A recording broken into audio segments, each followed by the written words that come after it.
नमस्कार दोस्तों, मैं बदलता बिहार से प्रकाश आर्यन और आज मैं आप लोगों के सामने हाजिर हूँ अभी मेयर प्रत्याशी रवि रंजन कुमार जी के साथ और बात करते हैं इन्हीं से कुछ बिहार शरीफ के महत्वपूर्ण मुद्दे पर। तो सबसे पहला सवाल युवाओं के हित के लिए, पहले अगर हम लोग अपने समय में देखते थे तो नालंदा कॉलेज हो या फिर किसान कॉलेज हो या श्रम कल्याण का मैदान हो, शाम होते ही बच्चे वहाँ जाते थे और वहाँ क्रिकेट खेलने का क्रिकेट खेलना पसंद करते थे और भी किसी तरह का जो गेम हो दौड़ने के लिए रेसिंग के लिए तो किया करते थे। लेकिन आज के दौर में देखा गया है कि ये जो आज बिहार शरीफ के जो युवा हैं बिल्कुल लोग कहते हैं कि बेरोजगार हैं या फिर कहते हैं कि मोबाइल में ही मोबाइल के अंदर ही रहते हैं, सोशल मीडिया पे ही रहते हैं। तो इसका एक कारण ये भी हो सकता है कि उनको खेलने के लिए जगह जो है बिल्कुल शहर में समाप्त कर दिया गया है, जो कि आने वाले पीढ़ी के लिए और हम जैसे युवाओं के लिए एक बहुत ही बुरा स्थिति है, क्योंकि आज के समय में भौतिक गेम भी फिजिकल गेम भी बहुत ज़रूरी है। इस पर आप क्या कहना चाहते हैं? क्या युवाओं के लिए कुछ ऐसा करेंगे फील्ड से रिलेटेड? सबसे बड़ी बात है कि हमारे शहर बिहार से आप देखिए कि सोगरा कॉलेज है, नालंदा कॉलेज है, श्रम कल्याण मैदान है और कई पार्क हैं जहाँ पे खेलने कूदने के लिए बनाया गया है। लेकिन आप देखिए कि इन दिनों बार बार श्रम कल्याण मैदान में डिज्नी लगा दिया जाता है तो कभी कुछ लगा दिया जाता है, जिस कारण से हमारे शहर के जो युवा हैं उनका खेल कूद है या फिर जो फिजिकल जो काम कर रहे हैं जैसे बिहार पुलिस, बिहार दरोगा या इससे रिलेटेड जो है जो स्पोर्ट्स से रिलेटेड हैं, सबको दिक्कत आ रही है। अगर मुझे बिहार शरीफ की जनता अगर मौका देती है एज ए मेयर तो इन सारी चीज़ों को मैं फोकस करूंगा और जो भी हमारे शहर में जो फिजिकल से रिलेटेड जो तैयारी कर रहे हैं बिहार पुलिस का या बिहार दरोगा का, उनके लिए एक जगह दूंगा अपने नगर निगम में। और दूसरी बात क्या है कि आप देखिए हरियाणा हो गया, पंजाब हो गया, यहाँ के युवा स्पोर्ट्स की दुनिया में कई मेडल ला रहे हैं, लेकिन बिहार हमारा पिछड़ता जा रहा है। तो मुझे लगता है कि ना केवल बिहार शरीफ जबकि बिहार शरीफ नालंदा को लेते हुए पूरे बिहार लेवल पे इस पे काम करने की ज़रूरत है। और बिहार के जो चीफ मिनिस्टर हैं, मुख्यमंत्री हैं, मैं कहता हूं कि उनको इस मुद्दे पे बहुत स्ट्रांगली काम करने की ज़रूरत है। सर, दूसरा सवाल ये होगा कि बिहार शरीफ शहर में अक्सर देखा जाता है कि लोग जब बीमार पड़ते हैं और जब उनको हॉस्पिटल्स की ज़रूरत पड़ती है, यहाँ के डॉक्टर्स की ज़रूरत पड़ती है, तो ऐसे ही जाना सबको पता है जो गरीब लोग हैं या जिनके घर में भी कोई लोग बीमार पड़े हैं और यहाँ के हॉस्पिटल के चक्कर में जो लोग पड़े हैं, तो वो यहाँ की अस्पताल और हेल्थ व्यवस्था से रिलेटेड सारे परेशानियों को देख चुके हैं और वो देखे हैं कि यहाँ कैसे लूट मची है। तो इस पर आप क्या कहना चाहेंगे कि क्या अगर आप आने वाले समय में मेयर के रूप में आते हैं बिहार शरीफ में तो ऐसे लोगों पे कैसी कार्रवाई करेंगे जो लूट मचा करके रखते हैं? सबसे बड़ी बात है कि बिहार शरीफ में आप देखिए कि हज़ारों डॉक्टर हैं, हज़ारों MBBS MD डॉक्टर हैं हमारे शहर में, लेकिन अगर आप देखिए कि व्यवस्था को अगर उनकी देखी जाए तो आप देखिएगा कि व्यवस्था के नाम पे उनके पास बहुत ही कम संसाधन है। और पैसा आप देखिए कि अगर किसी को सर्दी बुखार भी हो जाता है तो 8-10 हज़ार रुपया कोई भी डॉक्टर आराम से ले लेते हैं, जो एक मिनिमम बजट के लोगों के लिए बहुत मुश्किल होता है। मुझे लगता है कि बिहार शरीफ के जितने भी सरकारी अस्पताल हैं उसको ठीक करने की ज़रूरत है और यहाँ के नगर निगम की तरफ से और बिहार सरकार के तरफ से, स्वास्थ्य विभाग की तरफ से एक ऐसा एम्बुलेंस की सुविधा हो कि जो नगर के लोगों के लिए, केवल नगर के लोगों के लिए, एम्बुलेंस तो बहुत है लेकिन बिहार शरीफ नगर में अगर आपको इमरजेंसी आ जाती है तो एम्बुलेंस की सुविधा नहीं है। अगर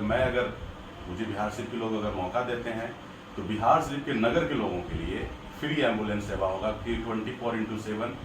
और जो आज यहाँ पे मेडिकल को जो एक व्यवसाय बना दिए हैं और इसे एक जो सेवा की भावना है वो ख़त्म हो गई है, मुझे लगता है इस पर काम करने की ज़रूरत है। अगर मैं आता हूँ बिहार शरीफ में तो जितने भी वार्ड के लोग हैं, शहर के जितने भी टॉप चिकित्सक हैं, उनको हर दिन एक वार्ड में जा कर के महीने में कम से कम एक दिन एक वार्ड में उनको शिविर कैंप लगाना चाहिए। और मैं लगवाऊंगा हमारे नगर निगम में, वार्ड नंबर 1 में किसी दिन, वार्ड नंबर 2 में या वार्ड नंबर किसी में, महीने में एक दिन आपको हमारे नगर निगम के लिए समय देना है। ऐसा सारे शहर के जो टॉप चिकित्सक हैं उनके लिए ये मैं करूँगा ताकि जो आम लोग हैं उनको इसका लाभ मिल सके। और सर, एक सवाल आपसे और है, यहाँ के मुख्य रूप से अगर पेशे की बात किया जाए जो रोजगार पे आधारित है, तो आज भी 50% तो बोला जा ही सकता है कि बिहार शरीफ में लोग किसान हैं। तो क्या किसानों के हित में भी आपके लिए कुछ ऐसा है, आपको लगता है कि किसानों के लिए भी कुछ किया जा सकता है? देखिए बिहार शरीफ जो हमारा क्षेत्र है, सबको पता है कि आज सब्जी का एक बहुत बड़ा उत्पादन है हमारे बिहार शरीफ में, और ना केवल यहाँ से बिहार में, गुजरात में, बंगाल में, हर जगह यहाँ से ट्रांसपोर्ट होती है। तो इस पे हमें काम करने की ज़रूरत है। दूसरा क्या है कि हमें लग रहा है कि किसानों का एक ऐसा मंडी होना चाहिए। अभी हम देख रहे हैं कि भिंडी जो है जैसे तैसे बिक रहा है, गोभी का जब समय आता है तो गोभी जैसे तैसे बिकने लगता है। तो हमारे शहर में एक फूड प्रोसेसिंग की ऐसी कंपनी होनी चाहिए जहाँ पे किसान उसको बेच सकें, उसको दे सकें। आप देखिए कि किसान का उत्पादन बहुत अच्छा है, लेकिन फूड से रिलेटेड कंपनी हमारे पास नहीं है। तो मुझे लगता है कि स्मॉल स्केल इंडस्ट्री के रूप में या मीडियम स्केल इंडस्ट्री के रूप में बिहार शरीफ में ऐसे उद्योग की आवश्यकता है। अगर मंडी में हमारा दाम अगर कम हो जाए तो मुझे लगता है कि उस कंपनी को अगर हम देंगे तो बहुत सारे ऐसे जो आज प्रोडक्ट हम गुजरात से यूज कर रहे हैं, बंगाल से यूज कर रहे हैं, महाराष्ट्र से यूज कर रहे हैं, वो हमारे बिहार शरीफ में भी बन सकता है, क्योंकि रॉ मटेरियल, मैन पावर, सब कुछ हमारे पास है। तो एक छोटी सी इंडस्ट्री क्यों नहीं लग सकती है। और सर, शहर में कभी कभी ऐसा भी सुनने को आता है कि जैसे बहुत सारे जैसे वार्ड्स हैं, तो कुछ वार्ड्स में ऐसे होते हैं कि कुछ गरीब लोग जो होते हैं उनके साथ कभी भी कुछ बदसलूकी हुआ या कुछ उनके साथ घटना हुआ और वो अपने लोकल थाने में जाते हैं और शिकायत दर्ज करवाते हैं, तो सिर्फ वहाँ थाने वाले से भी वो प्रताड़ित होते हैं। तो कभी कभी मतलब कहने का ये हुआ कि जो गरीब लोग हैं वो हमेशा दावे जाते हैं अमीरों के द्वारा या फिर प्रशासन के द्वारा। तो क्या उन लोगों के सहयोग के लिए आप आने वाले भविष्य में जनता दरबार या फिर मतलब उस तरह से कोई भी उनसे डायरेक्ट मिलने के लिए कुछ वैसा आप करना चाह रहे हैं जनता दरबार में, जैसे कि डायरेक्ट मतलब कहने का मेरा ये मतलब हुआ कि कोई भी गरीब आपसे डायरेक्ट मिल सके, मुलाकात कर सके। देखिए, नगर निगम में जब मैं आऊँगा तो सबसे बड़ी बात है कि एक हेल्प डेस्क रखेंगे जो डायरेक्ट हमारे पास होगा। उसमें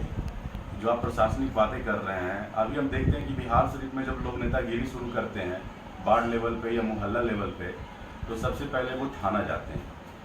ब्लॉक जाते हैं। इसलिए जाते हैं कि वहाँ पे थाना में जाएंगे तो वो 2-4 हज़ार रुपया कमा लेंगे, ब्लॉक में जाएंगे तो वो किसी का काम करवा के 2-4 हज़ार रुपया कमा लेंगे। तो इस तरीके के जो दलाल लेवल की जो राजनीति जो करने वाले लोग हैं, इनसे भी छुटकारा लोगों को मिलने की बहुत ज़रूरत है, क्योंकि आप हर मोहल्ले में देखिएगा ऐसे ऐसे पॉलिटिशियन भरे हुए हैं। दूसरी बात क्या है कि आप जो बोल रहे हैं प्रशासनिक सेवा की बात कर रहे हैं, तो आप देखिए बाढ़ में कई तरह की दिक्कत आते हैं लोगों के साथ। कहीं पे मारपीट हो गया, खास करके दलित लोगों के साथ या जो गरीब लोग हैं उनके साथ होता है। तो इसके लिए जब ऐसा हम हेल्प डेस्क बनाएंगे कि कहीं पे भी किसी भी थाने की किसी को आवश्यकता होगी या प्रशासनिक जरूरत होगी तो वो मैं डायरेक्ट डील करूँगा अपने नगर निगम क्षेत्र में। आपका बहुत बहुत धन्यवाद सर, इस तरह से सारे सवालों का सही जवाब देने के लिए। कि कुछ लोग हैं अभी के मतलब जैसे कि अभी के समय में जितने भी प्रत्याशी खड़े हुए सारे लोग अपने अपने वादे कर रहे हैं, लेकिन मुख्य मुद्दा जो है जो दो रूप से होता है, एक जो दिखाई देता है और दूसरा जो दिखाई नहीं देता। जैसे आपको अभी है पार्किंग का प्रॉब्लम, पॉल्यूशन का प्रॉब्लम, तो ये जनरल साधारण सा मुद्दा है जो सभी लोग लेकर के आ रहे हैं, लेकिन ऐसे जैसे कि युवाओं के हित में उनके रोजगार के बारे में कोई बात नहीं करते हैं। उनके खेलने के लिए जितने भी यहाँ पे फील्ड थे, मैदान थे, सारे खत्म हो गए। तो उन सारे महत्वपूर्ण मुद्दे पे आपने देखा कि सारा बात हुआ। तो आप लोग सोच समझ के इस बार रवि रंजन कुमार जो आपके मेयर प्रत्याशी हैं सहयोग करें और उनके बातों को भी ध्यान दें और सुने कि उन्होंने क्या कहा, और गौर जरूर करेंगे और सोच समझकर वोट करें। धन्यवाद।